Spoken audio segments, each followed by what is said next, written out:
Hello and welcome once again to The Blueprint. This is Canada's Conservative Podcast. I'm your host, Jamie Schmale, Member of Parliament for Haliburton, Kawartha Lakes Brock. On today's show, we have an economic outlook that isn't looking too pretty. We're going to examine Chrystia Freeland's comments and that much more. Please like, comment, share, subscribe to this program because we have new content for you every single Tuesday, 1:30 p.m. Eastern Time. Don't forget to tell your friends. They can download it and listen to it on platforms like Castbox, iTunes, Google Play, Spotify, you name it. It is out there. So we're coming back on the show. A good friend who hasn't been on in a while, that's my fault, not his, is Marty Morantz, the Member of Parliament for Charleswood, St. James, Assiniboia, Headingley, or soon to be Winnipeg West. Thanks for coming back on the show. Also a member of the Finance Committee. Thank you, Jamie. It's a pleasure to be here. And I got your riding right. You did. There we go. Very good. Perfect. I was impressed. Little victories of the day. But Winnipeg West it will be soon. So it will be soon. Easier. All right. Well, that'll shorten things up a bit. All right, fall economic statement came out a little while ago. Chrystia Freeland's doing her media rounds.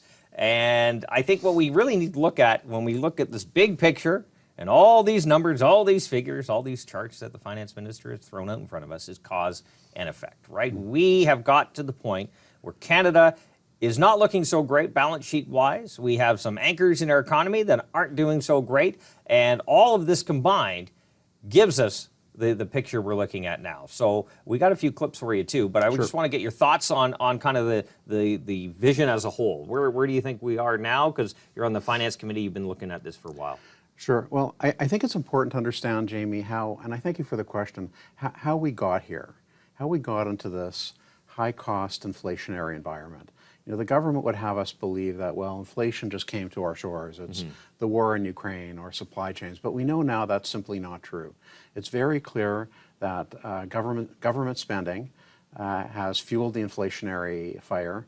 The bank started off with a program of quantitative easing that fueled over $600 billion in government deficit financing. I don't need to remind you that in 2015, the entire federal debt from 1867 was just over $600 billion. Today, the entire federal debt is over $1.2 trillion. That takes a lot of effort to double the national debt in only 8 years, Jamie. And so what that did is it caused hundreds of billions of dollars in inflationary spending that fueled the fires of inflation. When inflation goes up, the Bank of Canada really only has one tool, and it's a very blunt instrument, Jamie. It's to raise interest rates on Canadians, and they have. They've raised them dramatically from just 0.25 of a percentage point before the pandemic to 5% today, and people are really struggling. So I lay the blame for inflation and high interest rates squarely at the feet of Mr. Trudeau. He is simply not worth the cost, Jamie. Well, to your first point, Parliamentary Budget Officer confirmed half of the money printed during the COVID pandemic had nothing to do with COVID. It was basically spent on liberal pet projects and slush funding. And had that been a smaller print, a smaller footprint in the monetary policy, if you will, the inflation crisis that we've been dealing with for quite some time would not have been as bad. The second is the carbon tax, of course. Through your committee work, we have found out that the carbon tax contributes greatly to inflation. And it's driving up the cost of everything. Yeah. Well, on those points, for example, before I get even to the carbon tax, the Bank of Nova Scotia just issued a report saying that 2 full percentage points, 200 basis points of interest rates in place today are because of government spending.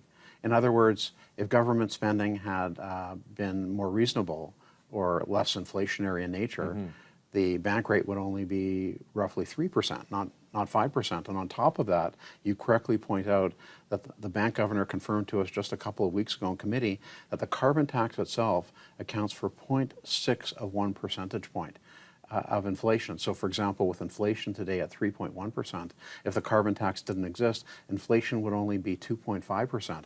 And I'm sure that would allow the bank to seriously consider to stop dropping interest rates. So again, I lay the blame squarely at the feet of Mr. Trudeau, whose inflationary spending drove up inflation, which caused the bank to drive up interest rates and compounded that with the inflationary carbon tax.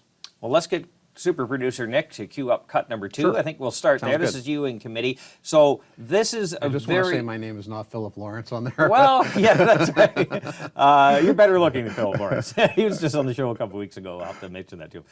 That is the whole problem, right? When the government does not have any restraint, any idea that their policies will cause this misery in the long term, you get to the point that we're at right now. This could have been a lot better than what it is right now. So Yeah. let's get to the clip where you kind of cue it up, and we talked to Philip Cross, a very well-known economist, columnist in the Financial Times, Financial Post, who basically backs up what you just said. All right, play cut 2. Sounds good. Inflation.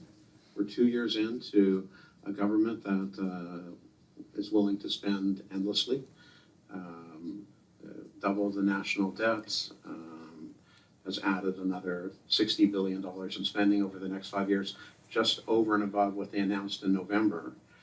And because of that, the governor of the Bank of Canada has, despite saying interest rates will stay low for a long time, people shouldn't worry about that, has now raised the bank rate to 4.5%.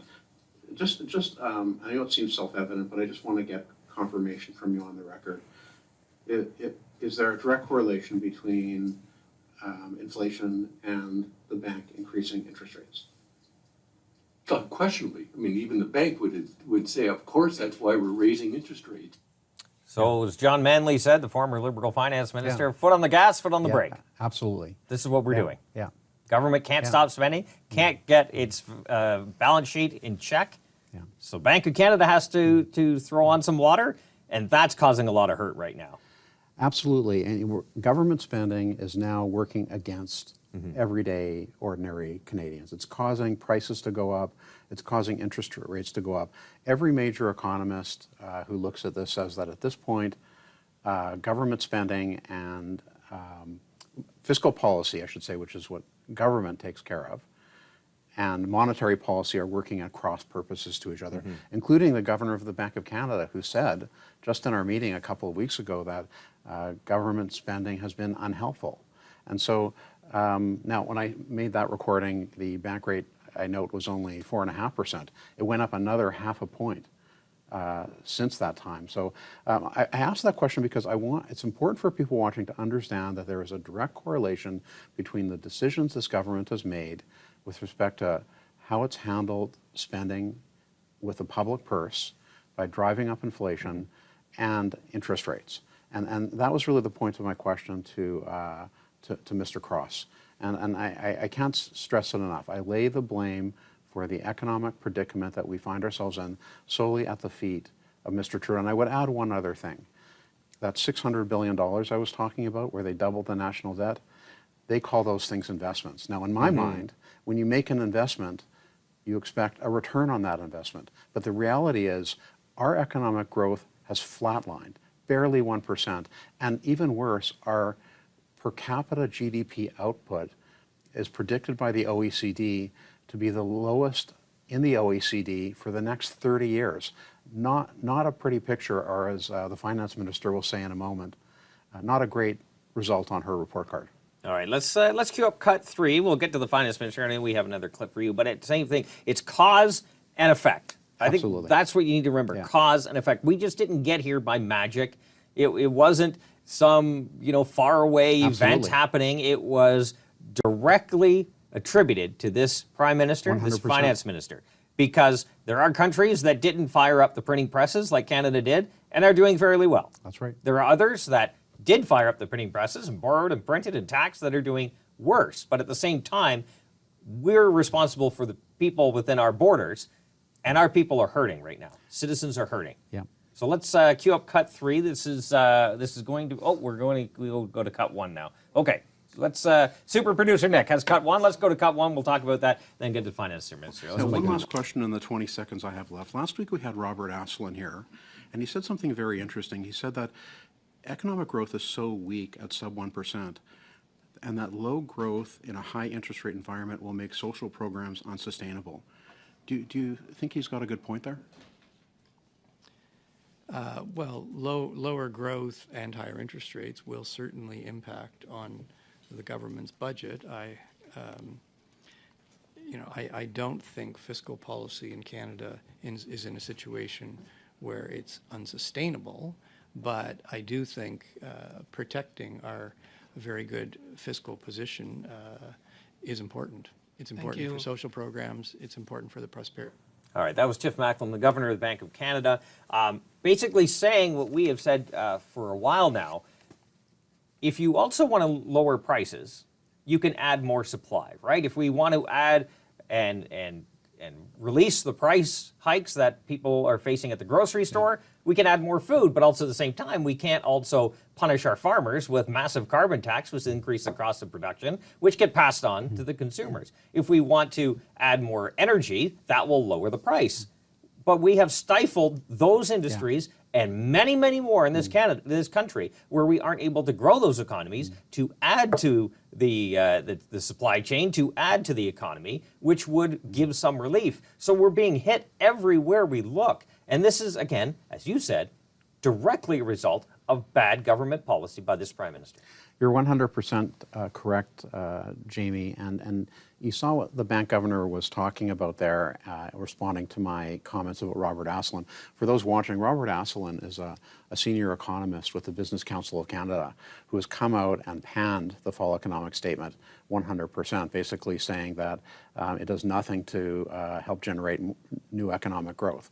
And that's exactly the problem we have. The country is growing. We have more people than we've had ever before, and so demand has increased. But at the same time, economic growth is so low that we can't meet that demand. And so that's why you see prices going up the way they have. We have among the most overheated housing markets in the world, by the way.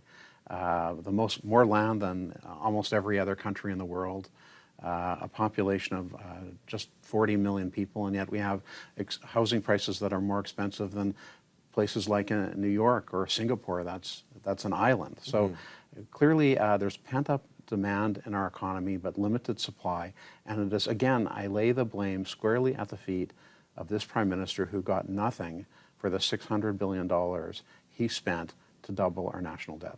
Let's cue up cut 3. This is the Finance Minister, Chrystia Freeland, appearing at the weekend media tables. Now, this is very interesting comments that she's about to make. We have a few clips on this. She will never be affected by the misery being inflicted on regular, ordinary Canadians, these hardworking Canadians. She will never feel that, right? No. All she has to do is cancel her Netflix subscriction, apparently. No, Disney Plus or whatever it was. And maybe take the subway, which she doesn't do because she likes to drive fast in Alberta. But I think this is one of 3, but this will give you a good painting of where this government's head at. Backs up what you were saying. Play cut 3. So you have the capacity, let's say, to sustain the programs that you have right now. My question is whether you will have the capacity going forward, now having outlined these fiscal anchors. And I'm asking you because what I have noticed in public opinion polling is that a lot of Canadians are saying, what's this government's vision for the future? And so if you're going to present big transformational projects that do come with a high price tag, I am wondering if this fall economic statement actually limits you from doing so, or maybe you're not so wedded to those 2 promises. Actually, I really believe our fall economic statement is about ensuring that we can continue to invest in Canadians. Because what I really believe makes things like early learning and childcare possible is that they are built on a sustainable fiscal foundation. Because that means we can keep on doing it year after year after year. In 4 short years or less, we will be spending the exact same amount on interest on the debt, so just servicing the debt, not paying it off, as we do in transfers to the provinces for healthcare. Well, you're absolutely right. We're in a situation now where the interest on the debt is going to exceed what we spend not only on healthcare, but on childcare, on EI, on our armed forces. All of these things could benefit. You could double healthcare spending if we did not have to spend all this interest on our debt, and it didn't need to be this way. As you pointed out earlier, much of the spending during the pandemic had nothing to do with the pandemic. Our debt could have been lower. That would have eased pressure on the bank to keep interest rates lower. there's no free ride. You know, when the government spends all this money and says, well, we're investing in Canadians, there's a bill to pay on the other end of that. And the bill that's coming home to roost is in high inflation and high interest rates. And that's the legacy of Mr. Trudeau and his finance minister. What's the old saying? When the government gives you something with an open hand, there's a clenched fist behind its back. This is what we're getting now. Let's cue up cut number 4, I believe we're at now. Cut number 4, the finance minister goes on. We're still, you know, to Vashi's credit, she is pressing the finance minister, right? Yes, the finance minister is saying, we have all, you know, things are great, we're doing well. But she's clearly pointing out, because she's looking at the chart saying things aren't so well, so how are you going to fund all this stuff? All right, play cut 5. And so am I to take from that that you would characterize, for example, this year's deficit at $40 billion or the next 2 years, which are about $10 to $12 billion higher than anticipated at budget, as modest? And can you understand how Canadians might greet that with some skepticism, given your government's track record hasn't always been restrained? And I'll provide you with a few examples and offer you the opportunity to respond. $50 million on an app, ArriveCan, that never worked. The federal public services employment growth rate is 3 times greater than the population growth rate. Spending on contracting has increased by more than a third since just 2017. Yeah. Truly, thank you for the question. Buying Because time. I believe from all the conversations I have across the country that Canadians understand now is a time we need to invest. I find people are particularly focused on investments in housing. I find certainly parents and grandparents very focused on childcare. I think But people that's are different than the examples I laid out with respect. I'm gonna get to those, I promise.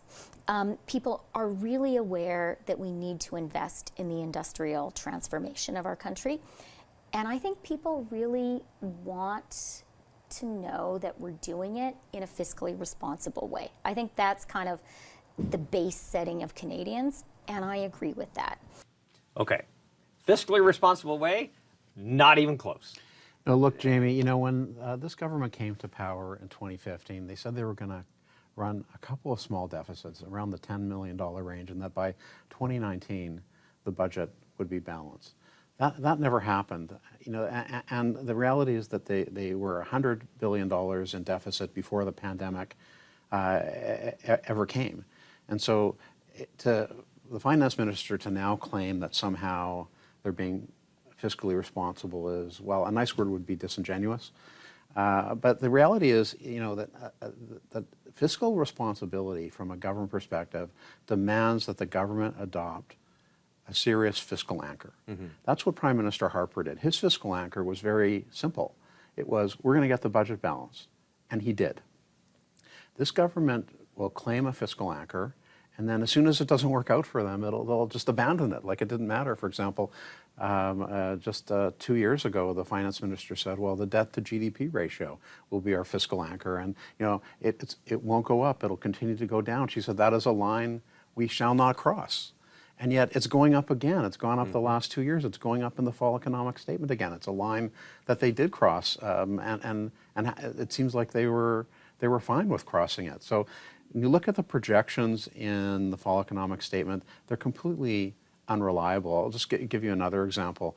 1 year ago today, they released the fall economic statement, which said that in 2028, there would be a $4.5 billion surplus. 1 year later, in this fall economic statement, it's a $28 billion deficit, $32 billion swing in 1 year. I don't know how we could ever trust what this government says. But they can't control themselves. She also pointed out that now is the time that Canadians expect us to invest. The Canadian government has never been more flush with cash right now.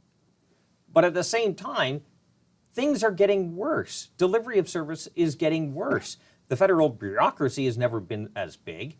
For the longest time, you couldn't get a passport despite all these investments, so-called investments. So we have actually tried that, and it's not going so well. No. This government is failing over again. She also said about the industrial transformation. This isn't a market transformation she's talking about. It's a government-led transformation with winners and losers in the marketplace based on what money is given to companies that believe what the government believes. It's not driven by the marketplace. You wouldn't need these investments. It was driven by the market. No.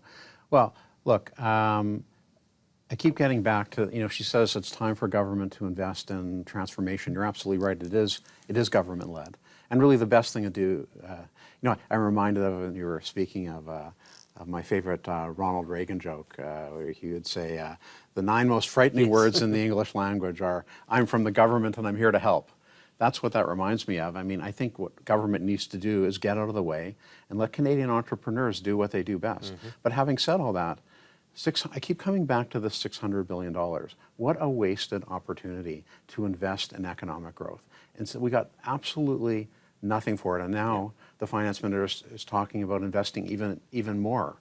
I don't think that she's a reliable partner, nor is this government, in promoting economic growth for Canada. And that's why we need common sense conservatives to be in government so that we can get this country's economy humming again. All right, we have one more clip of the finance minister, but we are also running way late on time. I would hate to not go without, maybe what I'll do, we'll get the clip and then we'll get your closing thoughts. How's that? Sure, sounds good. good. Play cut 5. I get that you don't want me to grade my own homework. And I get that hearing me say government is fiscally responsible, you want some proof points. So I'll give you 2 quick proof points. The first one is Canada's debt and Canada's deficit right now, today, are the lowest in the G7. That is significant.